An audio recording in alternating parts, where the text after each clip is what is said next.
Good afternoon, everyone. It's Dr. Peduzzi with the American Back Centers and the Disc Relief Centers of Pittsburgh. As you can see, Gizmo's here with me today on Wednesday. It's our day off here. We do our podcast. Almost every Wednesday, we try to do a podcast. And Gizmo, say hi, buddy. He's going to go back and sleep in his chair in my office here, like he does every Wednesday. All right, so today we're going to be touching on a very interesting topic. And if you are new to the American Back Centers, Disc Relief Centers of Pittsburgh, we've been helping people avoid back and neck surgery for over 25 years. The late Dr. Dennis Misfich started his practice over 40 years ago, and in the last 25 years, he was one of the first disc specialty centers in the country, instituting VAX-D, vertebral axial decompression, not to be confused with these glorified traction tables that are out there that call themselves decompression. In fact, really anything decompression these days. I have a massage chair out there that claims decompression. There's posture pumps that claim decompression. To truly decompress, you have to create negative pressure. The negative pressure forms a vacuum, pulling water and nutrients back into that compressed spine, pulling that disc that's herniated, bulged, ruptured back into place and strengthening the disc wall.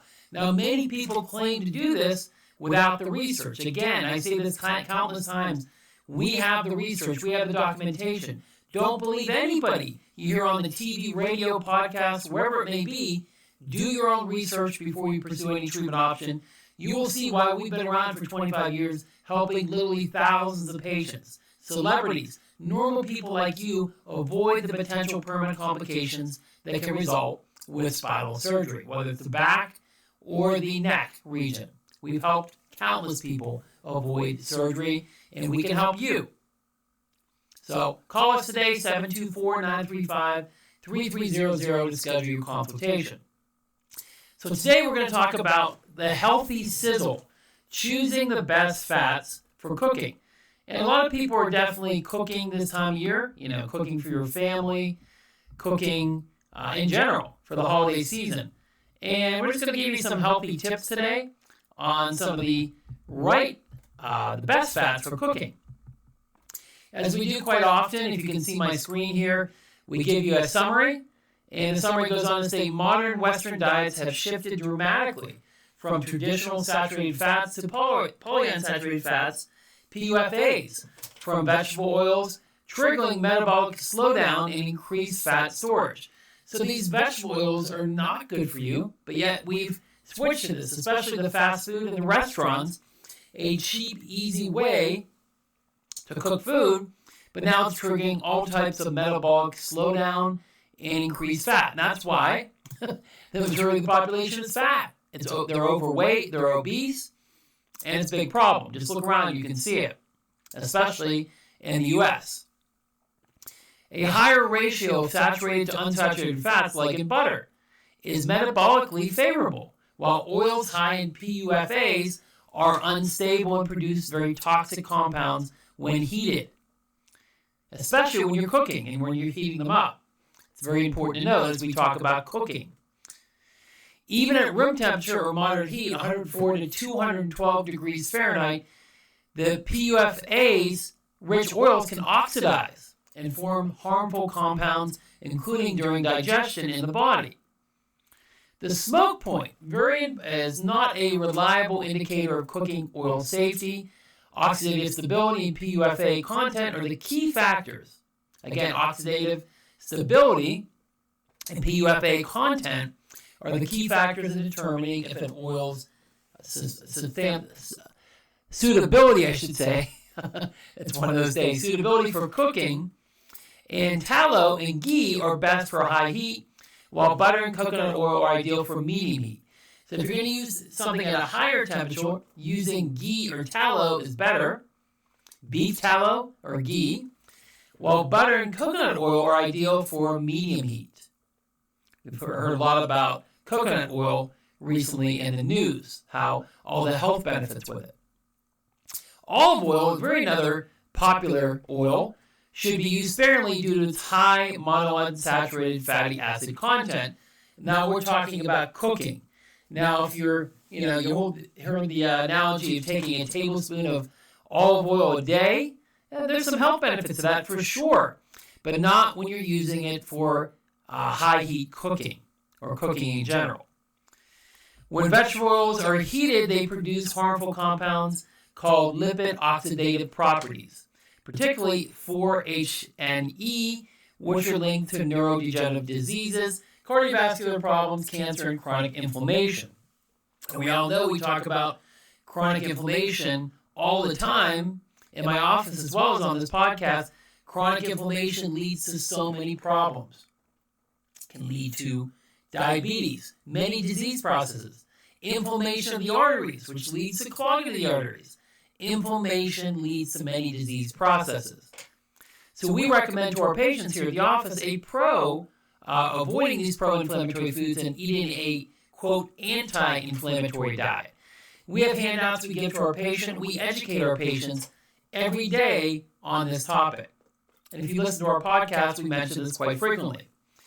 Restaurant fried foods are particularly concerning as establishments typically reuse the same oil, vegetable oil, hundreds of times before replacement, leading to accumulation of toxic compounds that transfer directly to food. I know myself, when I was in high school, I worked at these fast food restaurants, these restaurants in general, and you may change oil once a month. So you're using that oil over and over and over, leading to very toxic compounds that accumulate, and this is put right into your food, and you're eating it. So as we skip on down here, we've talked about a bunch of this in the summary, but fat selection is critical for two primary reasons: metabolic signaling and minimizing toxic compound formation during cooking. Dietary fats are not merely energy sources, but also serve as a structural and signaling molecules that fundamentally influence our body's internal environment and energy production. As you see this graph here, it shows you the saturated fat to unsaturated fat ratio plays a key role in metabolic signaling. For example, butter, a traditional fat consumed by many, has an SFA-UFA ratio greater than 1, which is what you want. In contrast, margarine is less than 1, indicating a less than optimal metabolic profile. Amongst the many other issues that we have of margarine, you should not eat margarine. Butter, especially grass-fed, is the way to go. Skipping on down, choosing the right cooking fats. Stability matters. Different fatty acid structures behave uniquely under high heat cooking, with unsaturated fats being particularly unstable, while vegetable oils are often marketed as for their high smoke points. Smoke point alone, as we just mentioned, is a misleading indicator of cooking oil safety. It's not the way to go. The key factors in determining an oil's suitability for cooking are, again, oxidative stability and polyunsaturated fatty acid content. Oils with a high PUFA levels and low oxidative stability are potentially the most harmful for health. As the degree of unsaturation increases, so does the rate of oxidation, leading to the production of toxic byproducts that can cause widespread cell damage. Other considerations for cooking oils include, again, smoke point is not a reliable measure of safety. Higher PUFA content correlates with a faster oxidation, which is not what you want. Oxidation produces harmful compounds that can damage the body tissues. Saturated and monounsaturated fats are generally more stable for cooking. When selecting a cooking fat, prioritize stability over marketing claims, focusing on oils that maintain their chemical integrity at high temperatures, as we just went over a couple of those. So the PUFAs contain 2 or more double bonds, which makes them prone to oxidating under heat, so that's something we want to avoid. As we skip on down, this can lead to neurodegenerative diseases, Alzheimer's and Parkinson's, cardiovascular disease, cancer, and chronic inflammatory conditions, as we just mentioned. As we skip on down here, you can see more here. You can read this entire article at Mercola.com, MERCOLLA.com. Some of the highest PUFA content in oils. Nice little graph here, if you can see this. Grapeseed and sunflower oil is at the top, followed by walnut and soybean oil. We all know soybean, if you've listened to my show and podcast, my radio show and podcast, 95% of all soy, corn, and canola is genetically modified. So we have that issue as well. And look, as we go on down, as we get to coconut and ghee and tallow and butter, those are the ones you want to be using when you're cooking. Those have the lowest PUFA content. And then you can see lard and olive oil right on the cusp there. Olive oil offers health benefits to its rich polyphenol content, but its high monounsaturated fatty content requires mindful consumption. Excessive MUFA intake can activate a key fat metabolism regulator, potentially disrupting metabolic processes. So again, remember, total dietary fat balance is critical. Aim for a higher saturated to unsaturated fat ratio. That's contraindicated to what we've heard in the past, where you should avoid saturated fat. We all know now, if you know anything about nutrition, you're staying up to date, aiming for a higher saturated to unsaturated fat ratio is better. Best practices for olive oil include using in moderation, ideal for low to moderate heat cooking, not high heat. Excellent for marinades, dressings on salads, finishing dishes as well, where you're not cooking, just putting it on cold. Prioritize high-quality, unadulterated sources. Be aware of potentially vegetable oil adulterations of olive oil. And they do that. Just like with anything else, they try to commercialize it, and they make it unhealthy. Remember, dietary fat balance is critical. Aim for a higher saturated to unsaturated fat ratio. For high heat cooking, tallow from beef or lamb, ghee are superior options. These fats have high smoke points and are rich in stable saturated fats, making them more suitable for intense cooking methods. Also, for high heat cooking, tallow from beef or lamb and ghee are superior options, as we just mentioned. These fats have higher smoke points again and are rich in saturated fats, making them more suitable for intense cooking methods. So tallow, rendered beef, as you can see, the smoke point is 420 degrees Fahrenheit. Ghee, 480. That comes from butter from milk solids. Whey, casein, lactose is removed. Then for medium heat cooking, such as sauteing, pan frying, baking, and so on, butter and coconut oil are great choices. So if you're frying an egg, you're frying something in the pan, you're doing baking, those type of things, coconut oil and butter, especially grass-fed, are the way to go. They have lower smoke points relative to tallow or ghee and are rich in stable saturated fats. So again, you see 350 for butter. Coconut oil is 350 as well. Next section, avoiding fried foods at restaurants. We all know this, but we do it anyways. Many do, I should say. At many restaurants, the same vegetable oil is reused hundreds of times, as we just mentioned, before it's replaced. Some upwards of a month. And I've seen it personally working at restaurants. This is very bad news. Each cycle of heating degrades the oil further, increasing the accumulation of harmful LOPs. These harmful lipid oxidative products are directly transferred to fried foods, meaning consumers ingest these toxic substances with each and every bite.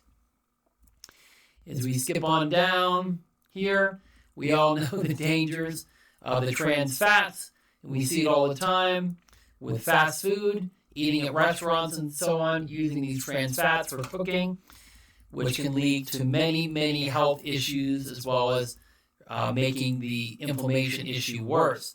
So avoiding fried foods when you go out to eat, when you're cooking at home, prioritize butter, coconut oil, ghee, and tallow is really the summary of those paragraphs that we skip on through there. Fat consumption summary, health conscious choices, another nice summary here. Risk of modern diet, shifting from traditional saturated fats to PUFA-rich vegetable oils. We want to avoid this. Saturated fats are not bad, but these vegetable oils are. Unsaturated fats can trigger metabolic slowdown, increase fat storage. High heat cooking of unstable oils produce toxic lipid oxidative properties and products, as we just mentioned. So again, to summarize, recommended cooking fats, high heat, really high, above 400 degrees Fahrenheit, tallow and ghee. When you're cooking, baking, frying, medium heat, butter and coconut oil. And olive oil you can put on your salad and your dishes cold and use sparingly. Practical advice, avoid restaurant fried foods. Of course, at home, prioritize butter, coconut oil, ghee, and tallow.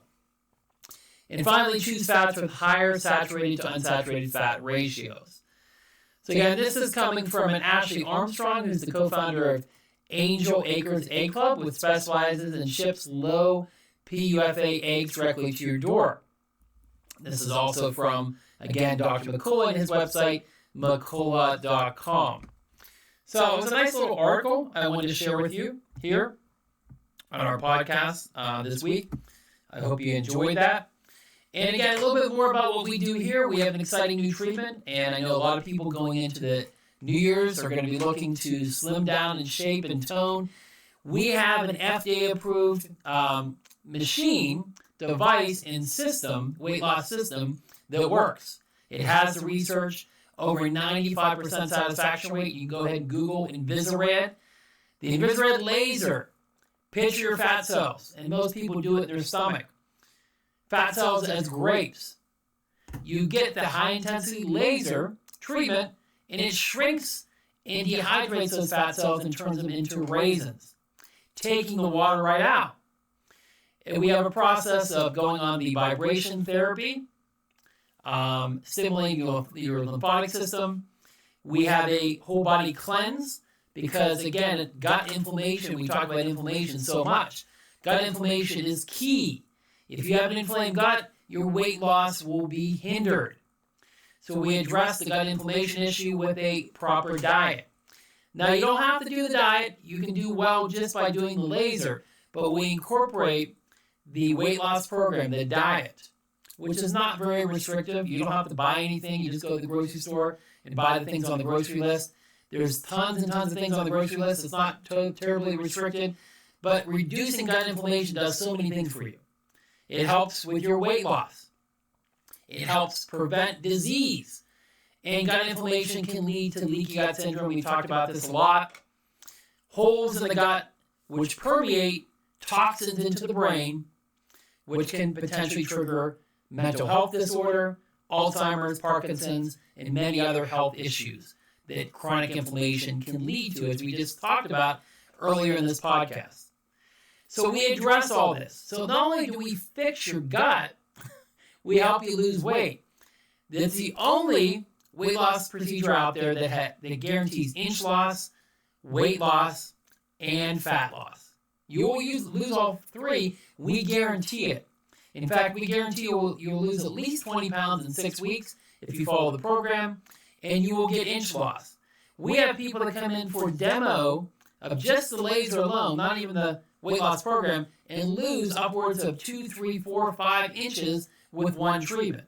Now, we do have two measurements, one measurement above and below the belly button. So when you combine those two measurements, you're getting the 3, 4, 5 inches. But many people will lose 2 inches above, 2 inches below with one treatment. And that's just with the laser, the Invisared. And then when they start the entire program, get their gut in gear, get the gut inflammation under control, start regularly moving their bowels and removing toxins from their body, we're seeing truly remarkable results. So call us if you'd like to try it. We offer a free session with the consultation. We'll do your measurements, give you a free session, see how you do. And then from there, we'll describe the program in detail to you, how you can get started with the program, and get started with your weight loss journey. Helping that gut health, number one, getting that weight loss. It may make you feel better about yourself, inch loss, fat loss, just making yourself feel better, your clothes fit better. but also improving your overall health. We have many people come in here when they lose weight. Of course, it's going to help their knees. It's going to help their back. Again, helping your overall health. And that's what we're here for. And that's what we do. And I wish everyone, as we get to the end of the podcast here today, I want to wish everyone a very Merry Christmas, a Happy New Year, Happy Holidays, no matter what, what religious, political affiliation you have, we're all together here. And I wish everyone a very happy holidays, Merry Christmas, Happy New Year's, and we'll see you again soon. Thanks for listening today.